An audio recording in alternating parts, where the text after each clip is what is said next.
Boa noite a todos, meu nome é Renato Nicolau, médium do lar Irmã Zarabatana, e com muita satisfação, com muito prazer, com grande orgulho, venho contribuir com esta casa de luz, essa casa tão iluminada, para mais uma palestra na noite de hoje. Estou aqui há um bom tempo tentando consertar o meu computador, mas eu consegui aqui um reserva, então infelizmente não vai aparecer a minha imagem, mas eu estou de corpo e alma em sintonia com vocês e com o Liz. Então vamos desculpar essa questão, mas não vai tirar aí o brilho da nossa palestra e da noite de hoje. Então, como eu falei, meu nome é Renato Nicolau e hoje vamos tratar de mais um capítulo aí de estudos da nossa doutrina espírita à luz do Evangelho, à luz da codificação espírita.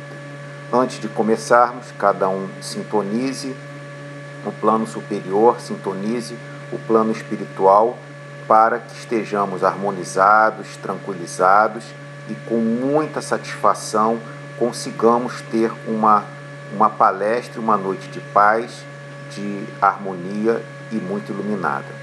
Cada um faça a sua prece interior para entrar nesse estado de tranquilidade, de harmonia, deixando os problemas lá fora, as nossas preocupações, de forma a estarmos bastante sintonizados.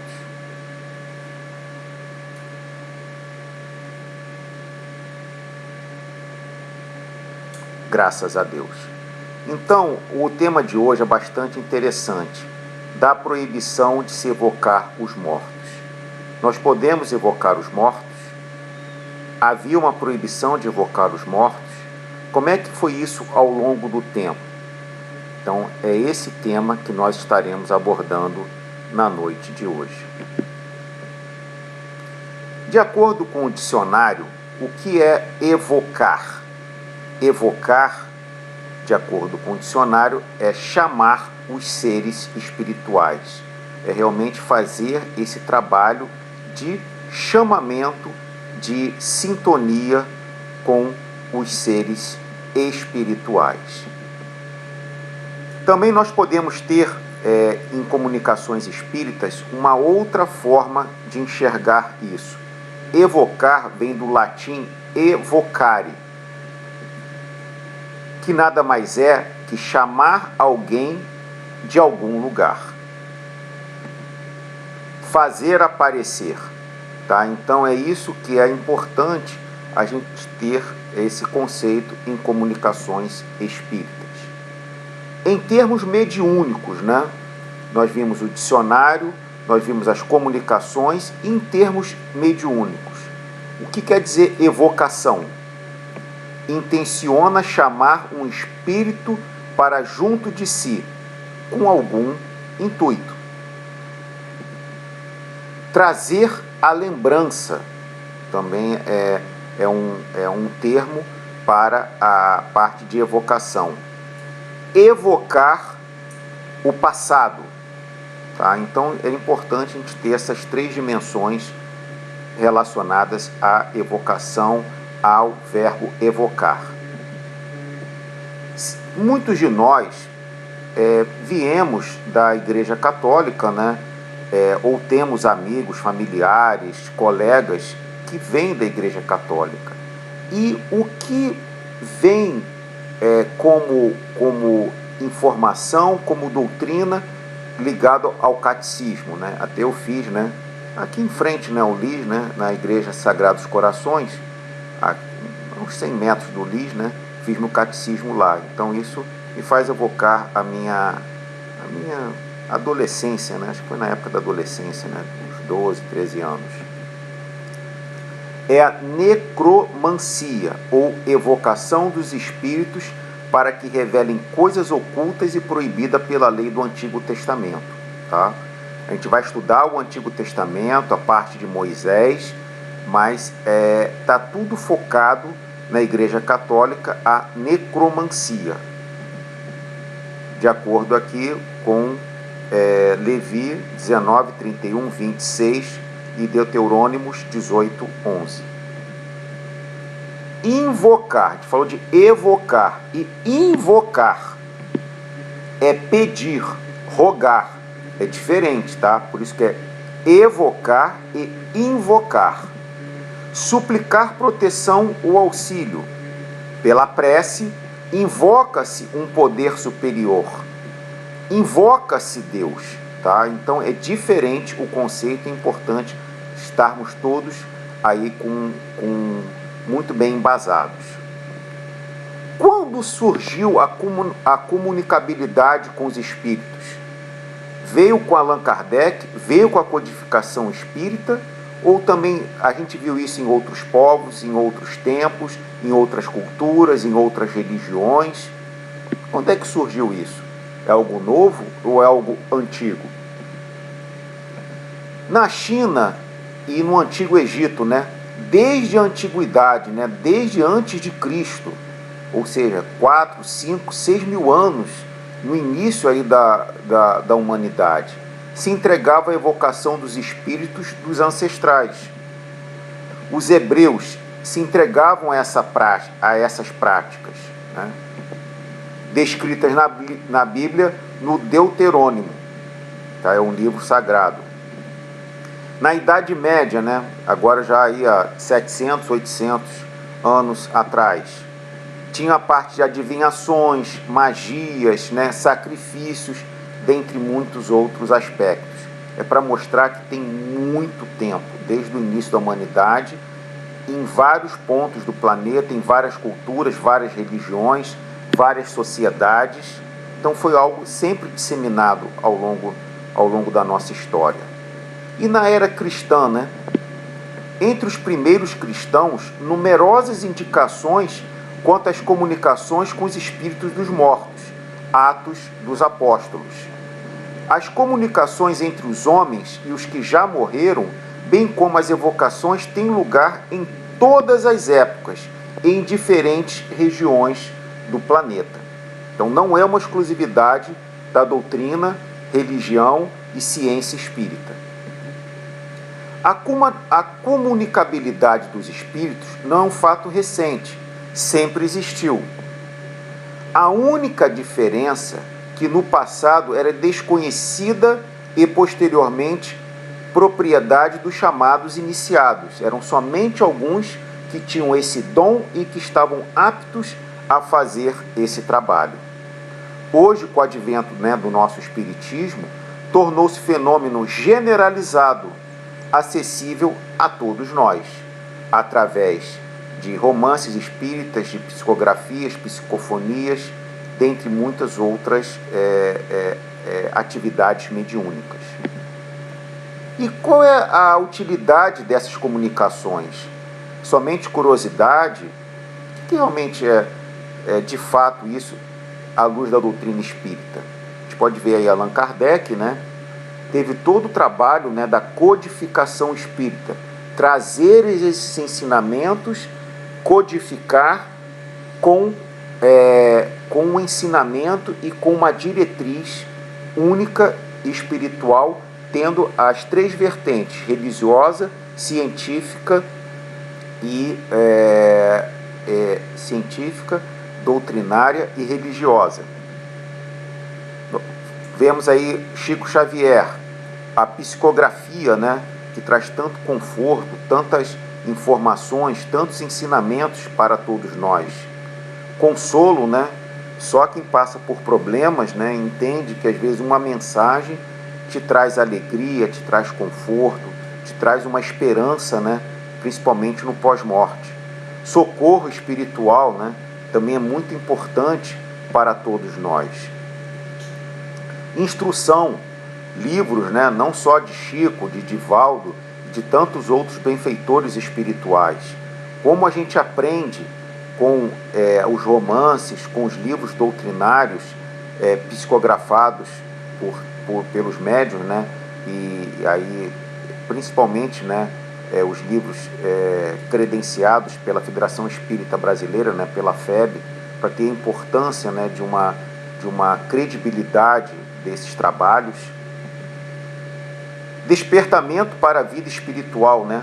Nós precisamos despertar para a vida espiritual, e essa comunicação muitas vezes nos faz refletir, nos faz pensar para termos um novo reposicionamento na nossa vida espiritual.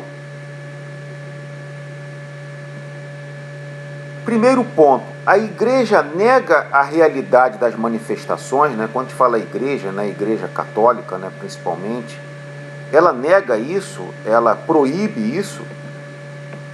De modo algum, é a resposta. Ao contrário, a igreja admite totalmente as manifestações. E, de acordo com a igreja, a quem as atribui? A exclusivamente intervenção dos demônios, né? O que são demônios para a igreja católica? São os espíritos inferiores que só realizam a maldade. E a gente sabe, né, de acordo com a doutrina espírita, que não existem demônios. Existem espíritos em que dominam as inferioridades, ou seja, domina a falta do bem. Por isso que fazem tantos males, tantas atitudes erradas moralmente e espiritualmente. Então, de acordo com o Espiritismo, eles fazem manifestações, mas não é exclusivamente desses, entre aspas, demônios, né? Por que Kardec, né, o nosso codificador, dedicou um capítulo inteiro do livro Céu e Inferno a esse tema, se não fosse tão importante? Correntes religiosas diferentes procuraram criticá-lo, chamando a atenção, entre outras coisas, sobre a proibição pela lei mosaica de evocar-se os mortos. Tá? Então esse era o objetivo, esse era a fundamentação. Responde às críticas ocorridas na época do lançamento de seus livros, que situavam o espiritismo, a evocação dos espíritos, no mundo da magia e das superstições.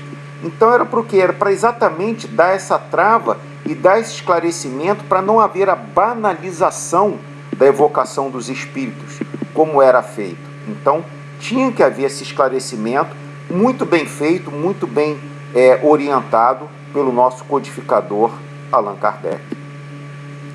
Não é permitido entrar em relação com eles, os espíritos, seja imediatamente, seja por intermédio do que os evocam e interrogam. Não procureis os mágicos, diz o Levítico, nem procureis saber coisa alguma dos adivinhos, de maneira a vos contaminardes por meio deles. Capítulo 19, versículo 31. Então foi a orientação dura, direta e objetiva para não haver o quê? Essa contaminação e esse banalizamento da evocação dos espíritos. Também, no capítulo 13, versículos 10, 11 e 12, o Senhor abomina todas essas coisas e destruirá à vossa entrada as nações que cometerem tais crimes. Então, principalmente quando isso era institucionalizado por comunidades, até por países, né, que orientavam tais crimes. Então, para o entendimento do verdadeiro sentido das palavras de Moisés, não vos desvieis do vosso Deus para procurar os mágicos, não consultei os adivinhos, para não vos contaminardes ao vos dirigir a eles. Eu sou o Senhor vosso Deus. Levi 19, capítulo 31. É a mensagem dura há 3, 4 mil anos da lei mosaica, né, instituída por Moisés, para o quê? Para organizar, ditar e orientar o seu povo. Então, de acordo com Moisés, queria que seu povo abandonasse os costumes adquiridos no Egito, onde era escravizado por uma outra cultura. As evocações estavam em uso e eram motivos de abuso, idolatria e politeísmo. Então, tinha que haver, já que estava querendo libertar esse povo, não era só libertar da escravidão material, mas também libertar dos abusos, da idolatria e do politeísmo, né? Politeísmo são múltiplos deuses. E Moisés queria trazer o Deus único na religião mono, né? De um Deus único. Existiam outros motivos, né? Não, até eu vou botar agora aqui no plural na minha fala. Os israelitas não deviam contratar alianças com as nações estrangeiras que possuíam as mesmas práticas, exatamente para ser um povo livre, um povo com identidade própria. Moisés devia, por política, inspirar aos hebreus aversão a todos os costumes que pudessem ter semelhanças e pontos de contato com os assimilados no Egito, aonde eles estavam escravizados. Para justificar essa aversão, era preciso que se apresentasse tais práticas como reprovadas pelo próprio Deus, muito acima de Moisés, muito acima de seus dirigentes, para mostrar que aquele Deus iria punir, iria ser duro e vingativo, para que de fato houvesse disciplina para aquele povo que estava sendo libertado e precisava dessas novas orientações. Foi desse tráfico, degenerado em abuso, explorado pela ignorância, pela credulidade e pela superstição, que motivou a proibição de Moisés. Então, para a gente pensar, né? Aquela característica do povo que fez ele fazer essa proibição, exatamente isso. A proibição de Moisés era justa, porque a evocação dos mortos não se originava nos sentimentos de respeito, afeição ou piedade para com eles, sendo antes um recurso para adivinhações, para curiosidades, para ver se alguém ia casar, se alguém ia ter um filho homem ou mulher. São coisas que não são realmente a melhor das intenções para se evocar os mortos. Então, essa banalização foi muito bem instituída pela lei mosaica para evitar-se os abusos. No tempo de Moisés, a consulta aos espíritos, embora largamente praticada, não tinha finalidade séria. A mediunidade, então conhecida como profecia, era comercializada. Pior ainda, a gente sabe muito bem que não se deve comercializar a mediunidade, não se devem comercializar as coisas divinas. Por qualquer motivo, consultavam os espíritos. Então, tinha que haver essa trava, tinha que haver um novo direcionamento para aquele povo.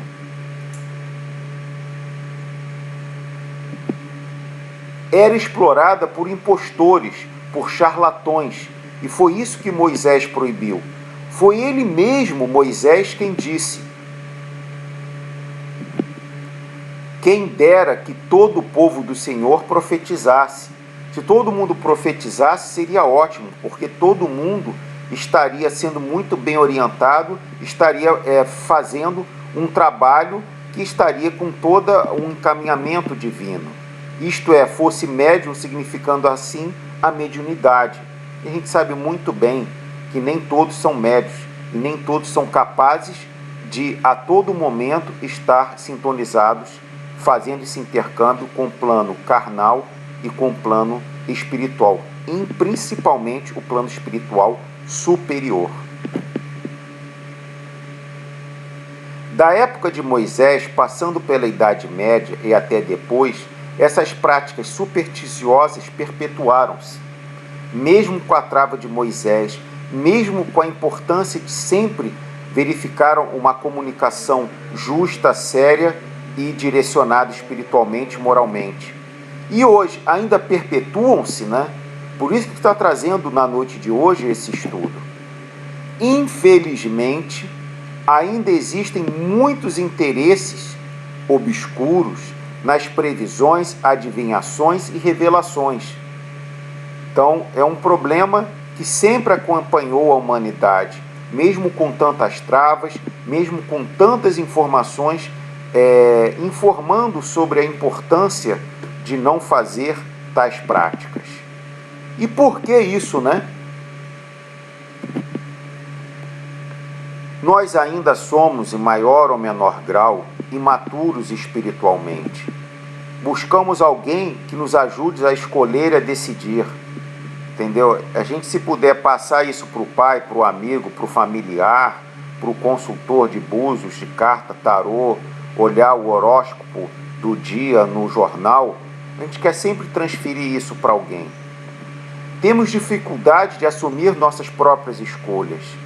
Isso é um grande problema e nós temos que ser mais decididos e assumir a responsabilidade, dando certo ou dando errado. Desejamos informações privilegiadas. Gente, se todo mundo tivesse informação privilegiada, entendeu? Não haveriam ganhadores, perdedores, não haveriam competições, não haveriam negócios, porque todo mundo teria alguma informação que não distinguiria o seu trabalho, não distinguiria todo o seu estudo e sua dedicação para um tema, ou para um estudo, ou para um trabalho. Agora, o que precisamos, de fato, é ter maturidade espiritual. Isso que é o mais importante. Responsabilizar-nos pelas nossas escolhas, né? Como eu falei, nós precisamos ter isso na nossa mente, dando certo ou dando errado. Aceitarmos os desígnios de Deus e entendermos que há um planejamento espiritual, nós participamos desse planejamento, nós, antes de reencarnarmos, tivemos essas informações, nós esquecemos e muitas vezes caminhamos de uma forma equivocada ao longo da orbe terrestre. E o que diz o Espiritismo, né? Compreendendo o lado sério, né, dessa questão, ele levou a categoria, levou a mediunidade à categoria de missão, exatamente para dar a força, a seriedade sobre esse trabalho. Então essa é a missão do Espiritismo, essa é a missão dos médiuns, e temos que ter muita responsabilidade quando assumimos esse compromisso. Isso é de acordo com o Livro dos Médiuns, segunda parte, capítulo 18, e também no Céu e Inferno, primeira parte, capítulo 11. A doutrina ensinada pelos espíritos nada tem de novo. Seus fragmentos são encontrados na maior parte dos filósofos, como a gente falou, na Índia, no Egito, na Grécia, e apenas complementam e dão uma nova visão a esses ensinos que vieram e foram o quê? De alguma forma normatizados, organizados e direcionados pela doutrina cristã através da figura de Jesus Cristo. No Espiritismo temos o desejo de instruir-se e melhorar-se, e também sentimentos de piedade consolando as almas. Então, meus amigos, a gente sabe que o período é curto, nós temos pouco tempo para abordar as palestras de sexta-feira, então vamos deixar para o próximo mês a segunda parte desse estudo e aproveitarmos para ler o Céu e Inferno, o Livro dos Médiuns, o Livro dos Espíritos, sobre esse tema. Para o quê? Para entendermos um pouco mais que podemos evocar os espíritos. Isso é lícito, isso é importante para todos nós, mas existem as condições certas, os momentos certos, com as pessoas certas. E não como ao longo da humanidade, muitos charlatões, espertalhões fizeram isso, aproveitando-se da curiosidade e das fraquezas humanas para tirar dinheiro, para muitas vezes brincar, para ser motivos de chacota, e é isso que não queremos. Podemos sim evocar os espíritos, mas é isso que será o tema da nossa segunda parte no próximo mês, sobre esse tema tão importante. Como eu falei, meu nome é Renato Nicolau, médium do Lar Irmã Zarabatana. Infelizmente não deu um problema técnico, né, de não estar com esse computador reserva para aparecer a minha imagem, mas de corpo e alma estive presente nesse estudo de hoje, dando aí contribuição para o nosso trabalho. E aproveitem a noite de hoje com passes, com tantas outras importantes trabalhos dessa segunda parte da noite de hoje. Um grande abraço a todos, uma boa noite e fiquem com Deus.